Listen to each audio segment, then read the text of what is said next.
Minister, the private rental market in my constituency of North Belfast is out of control. On a weekly basis, constituents come to me who have been long-term tenants, who have been evicted by their landlord in place of MERS contracts, which is absolutely disgraceful. And I see some members shaking their head because clearly they're not in touch with their real constituents. Can the Minister outline what actions he can do to ensure that the impact of illegal immigration is not increasing rent prices in my constituency?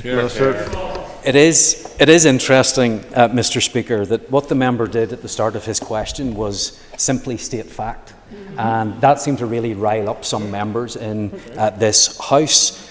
It is a fact that when you have that increased demand, it impacts on supply, and it is true that MERS are coming in and are increasing the cost of private rented sector accommodation. That is fact. I know that that might not be a comfortable fact for some people because it doesn't fit in with the arguments that they are trying to make, but in some constituencies you're seeing this very, very acutely, and I think that it's wrong for us to ignore that issue. We need to be aware of it, and the worst thing that we can do is to ignore it. The worst thing that we can do is to pretend that this is not an issue, or that it's simply something that we can sweep under the carpet. Now, I'm committed to doing my part in making sure we have that increased supply, but we do need to deal with the demand, and there is no doubt that the actions of MERS are impacting upon the housing market,